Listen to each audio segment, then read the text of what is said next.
నమస్తే. మీరు చూస్తున్నారు సుమన్ టీవీ కొత్తగూడెం.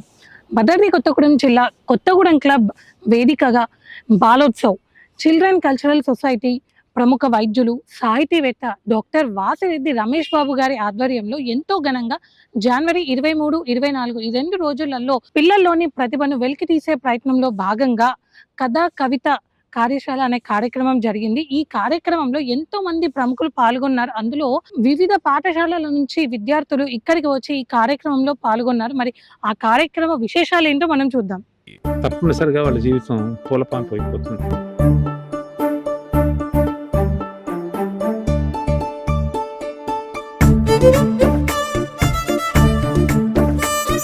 మన ముఖ్యమైన 2 రాష్ట్రాల్లో ఉన్న కవుల్ని కళాకారులు పిలిపించాం.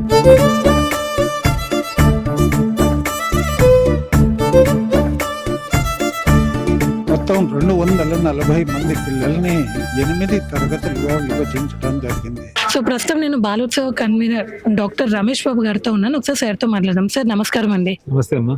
సార్ నిన్న ఈరోజు బాలోత్సవ్ కథా కవిత కార్యశాల ఎలా జరుగుతుంది సార్? అంటే ఇది బాలోత్సవ్ ప్రాపర్ కాదమ్మా. 25 సంవత్సరాలు చేసిన బాలోత్సవ్లో ఇంకా అనేక వాటిల్లో ఒక్క ప్రోగ్రామ్ ఇది. దాదాపుగా 25 ప్రోగ్రామ్ చేసేవాళ్ళం. దాంట్లో కథ, కవిత, సాహిత్యానికి సంబంధించిన కార్యక్రమాలు కూడా చేపట్టేవాళ్ళం. పిల్లల్ని తెలుగు భాష మీద, అంటే మన అమ్మ మాట్లాడిన భాష మీద అవగాహన పెంచాలని, ఆ భాషతో ప్రావీణ్యం సంపాదించేట్టుగా పిల్లల్ని చిన్నప్పటి నుంచే తయారు చేయాలనే సంకల్పంతో 1991లో ప్రారంభమైన బాలోత్సవాలు వీటికి చాలా ముఖ్య భూమిక ఇచ్చేవాళ్ళం.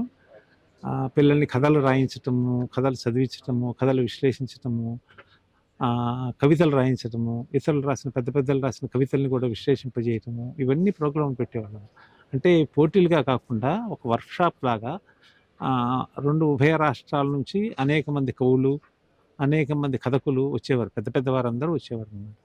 వచ్చి పిల్లల్ని అసలు కథ ఎట్లా రాయాలి, కథ అంటే ఏంటి, ఎలా మొదలు పెట్టాలి, కథలో ఏం చెప్పాలి, ముఖ్య భూమికి ఎలా ఉండాలి, ఎలా ముగించాలి, కథకు శీర్షిక ఎలా పెట్టాలి, అనేక అంశాల మీద పిల్లల్ని అవగాహన పెంచి మంచి కథకులుగా తయారు చేసేవాళ్ళు అన్నమాట. వాళ్ళని కవిత్వం వైపు వాళ్ళ చూపు మరలేలాగా తయారు చేసేవాళ్ళు. అంటే జీవితం అంటే ఒక విద్యార్థి జీవితం అంతా చదువుకునే గడిచిపోయి ఒక యంత్రంలాగా తయారు కాకుండా, మీకు తెలిసిన విషయమే, ఈనాడు పిల్లలందరూ యంత్రాల్లాగా తయారైపోతుంది. ఏ చిన్న ఒత్తిడిని తట్టుకోలేకపోతున్నారు. ఆ తట్టుకోలేని తనం వలన తీవ్ర పరిణామాలకు మనం చూడాల్సి వస్తుంది, వినాల్సి వస్తుంది. అంటే ఏంటంటే మనిషి, ఒక పిల్లవాడు ఒక యంత్రంలాగా కాకుండా సహజమైన మానవుడిలాగా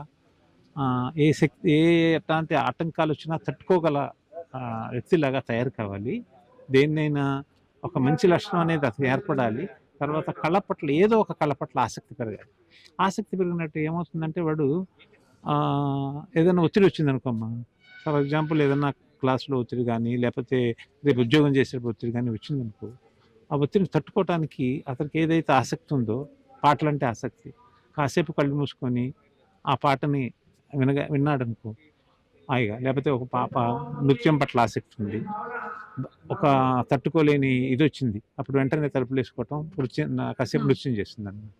లేకపోతే ఒక కథ అంటే ఆసక్తి ఉంది, కవిత అంటే ఆసక్తి ఉంది, ఆ పుస్తకం చేపట్టుకోవటం, ఒక అరగంట సేపు ఆ కవిత కథలు చదివారనుకోండి, ఒత్తిడి నుంచి దూరం అయిపోతారు. మనిషికి కావాల్సింది ఏంటి? ప్రశాంత జీవనం, ఆనందించేలాగా జీవితాన్ని ఆస్వాదించాలి. ఒత్తిడి తప్పవు, మన మనిషి అంటూ పుట్టిన తర్వాత జీవనయానం తీవ్రమైన ఒత్తిడి అమ్మ. అందుకే నేను చెప్పేది, ఒత్తిడికి ఇక రాను ఎక్కువైపోతున్నాయి ఒత్తిళ్ళు. వాళ్ళ మీద బరువు పెరుగుతూ ఉంది, వాడు గుండెల మీద బరువు పెరుగుతూ ఉంది. ఇంట్లో ఒత్తిడి, స్కూల్లో ఒత్తిడి, గృహం, స్కూలు కాకుండా బయట సమాజంలో ఒత్తిడి, వీటన్నిటిని తట్టుకోవాలంటే ఏదో కళ్ళలో ప్రవేశం ఉండాలి. కళ్ళలో ప్రవేశం ఉన్నప్పుడు ఏమైందంటే వాడు ఆ కళని, వాడు ఒత్తిడిని తట్టుకునే మార్గంగా మలుచుకుంటాడు అన్నమాట. మనం ఈనాడు చూసే అనేకమైన తీవ్ర పరిణామాలు, అంటే ఆత్మహత్యలు కూడా లోన్ అక్కడ దాకా కూడా వెళ్ళిపోతున్నారు.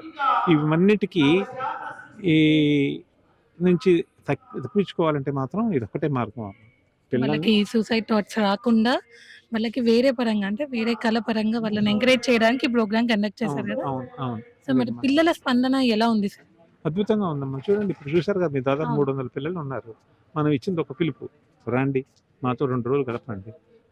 మాకు ఆసక్తి లేదన్న పిల్లలు కూడా ఆసక్తి ఉండేట్టుగా మిమ్మల్ని ఆ కళల పట్ల మలిసే శక్తి ఉన్న కథకులు వస్తున్నారు, కవులు వస్తున్నారు మీకోసం. ఏ ప్రదేశాలకు లేకుండా అనేక ప్రాంతాల నుంచి ఇప్పుడు చూడండి ఎంతమంది వచ్చారు. దాదాపు 12 మంది దాకా ఉన్నారు కథకులు కానీ కవులు కానీ. మన పాలవంచ కొత్తగూడెంలోనే అంతమంది కథకులు కవులు ఉన్నారు. ఈ పిల్లలు అంటున్నారు ఇప్పుడు మాట్లాడారు కదా, వాళ్ళు రెస్పాండ్ అవ్వమంటే మన ఊర్లోనే ఇంతమంది కథలు కవులు ఉన్నారని మనకు తెలియలేదు. సో ఏంటంటే మీరు ఇది పెట్టడం ద్వారా మాకు అదంతతో పరిచయం ఏర్పడింది. అంతకుముందు మేము కథలు రాయగలమని కానీ కవితలు రాయగలమని, అసలు కవిత అంటే కూడా నాకు తెలియదు అన్నారు ఒక పిల్లలు. మాకు కవితలు అంటే ఏంటో తెలియదు, కవితలు ఎప్పుడు చదివేవాళ్ళం కూడా కాదు, పక్కన నెట్టేసేవాళ్ళం. కానీ ఇప్పుడు ఇది విన్న తర్వాత మా కవితలు అంటే ఆసక్తి పెరిగింది. అసలు ఒక మాట చెప్తానమ్మా, నేను ఒకసారి ఎప్పుడు కొద్ది సంవత్సరాల క్రితం హైదరాబాద్ బుక్ ఫెస్టివల్కి వెళ్ళాను. బుక్ ఫెస్టివల్కి వెళ్ళి అక్కడ లోపలికి ఎంటరంగానే నిర్వాహకులు నన్ను పక్కకి తీసుకెళ్లారు. కబుర్లు చెప్పుకుంటూ ఉంటే ఇంతలోకి ఒక తండ్రి పక్కన కూతురు వచ్చింది. పక్కన ఆ పాప మన బాలోత్సవంలో చేసినప్పుడు కవితల్లో పార్టిసిపేట్ చేసింది అనమాట. కవితల్లో పార్టిసిపేట్ చేసి కవిత అంటే ఆసక్తి పెరిగింది. అప్పటి నుంచి కవితలు చదవటం మొదలుపెట్టింది. ఇక్కడికి వచ్చి దాదాపు 2-3 సంవత్సరాల తర్వాత రాయటం మొదలుపెట్టింది. అక్కడ మన బాలోత్సవం అయిపోయింది, 10th క్లాస్ అయిపోయింది, ఆ పాప కాలేజీకి వెళ్ళిపోయింది. ఇక్కడ అలవాటైన దాన్ని మానుకోలేక తనకి పెరిగిన ఆసక్తిని అనురక్తిగా మార్చుకుంటూ తను కంటిన్యూ చేసింది అనమాట. చదవటమే కాకుండా అనేక కవితలు చదివిన తర్వాత కొద్దిగా రాయటం మొదలుపెట్టింది. ఇలా రాయటం అది ప్రఖ్యాత రచయితగా అయిపోయింది.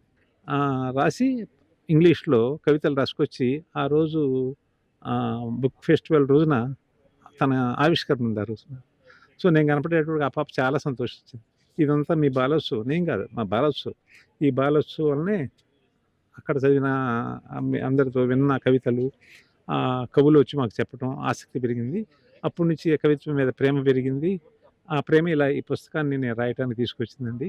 ఇదంతా మన బాలోత్సవం చేసిన అంటే పిల్లల్ని మనం ఒకవైపుకి మరల్చడానికి ప్రయత్నిస్తే లేత హృదయాలు ఎటువైతే అటు వంగుతాయి. ఇప్పుడు మనం ఈ వయసులో కష్టం. చిన్నప్పుడు కనుక ఆ పిల్లల్ని కనుక ఆ కళల వైపు మనం మళ్ళించగలిగితే తప్పనిసరిగా వాళ్ళ జీవితం పూలపాన్పు అయిపోతుంది. ముళ్ళుండవు ముళ్ళున్నా ఆ ముళ్ళని వంచగల శక్తి, కిందకి తొక్కేయగల శక్తి వాళ్ళకి వస్తుంది అన్నమాట. పిల్లల జీవితం యాంత్రికంగా కాకుండా అన్ని కళలలో ఎంతో కొంత నైపుణ్యం ఉండాలి అని బాలోత్సవం ఈ కార్యక్రమం స్టార్ట్ చేశారు. అవునమ్మా, అదే సార్ మరి ఇంకా ఎన్నో మంచి కార్యక్రమాలు చేయాలని కోరుకుంటున్నాను. Thank you. సో ప్రస్తుతం కొత్తగూడెం క్లబ్ సెక్రటరీ పూర్ణచంద్రరావు గారితో ఉన్నాను. ఒకసారి సార్తో మళ్ళీ. సార్ నమస్తే అండి.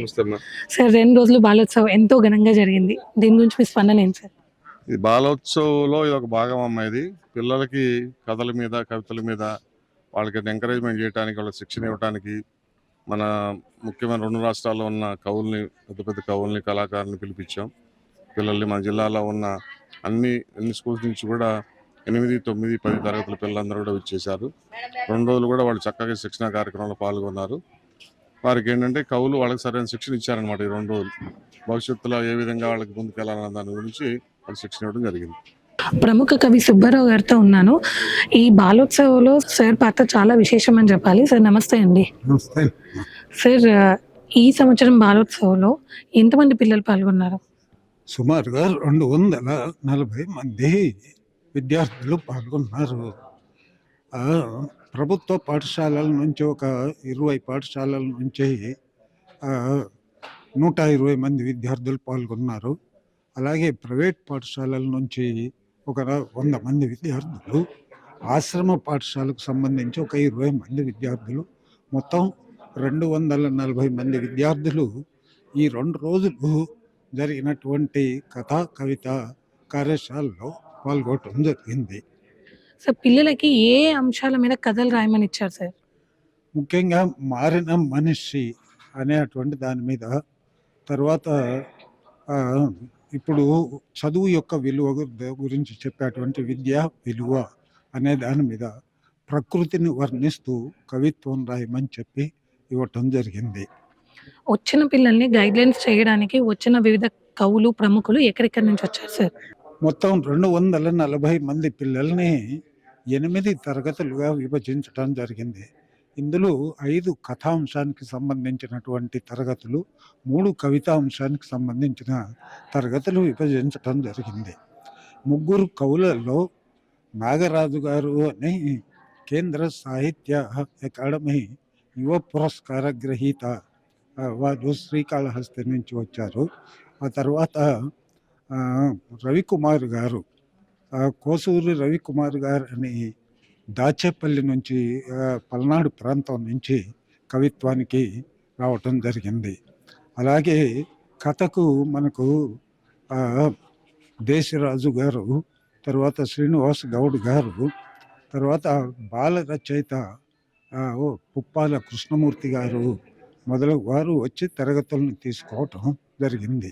చూశారు కదా, ప్రతి సంవత్సరం పిల్లలలో అకాడమిక్స్తో ఉన్న చదువులతో పాటు వాళ్ళల్లో ఉన్న హిడెన్ టాలెంట్స్ని బయటికి తీసుకొని రావడానికి ప్రతి సంవత్సరం బాలోత్సవ్ చిల్డ్రన్ కల్చరల్ సొసైటీ వారి ఆధ్వర్యంలో ఈ కార్యక్రమాలు జరుగుతాయి. పిల్లల్లోని ప్రతిభని వెలికి తీయడానికి, వాళ్ళని వివిధ రంగాలలో తీర్చిదిద్దడానికి ఇలాంటి కార్యక్రమాలు ఎన్నో చేస్తూ ఇలాగే కృషి చేస్తామని బాలోత్సవ్ చిల్డ్రన్ కల్చరల్ సొసైటీ నిర్వాహకులు తెలియజేస్తున్నారు.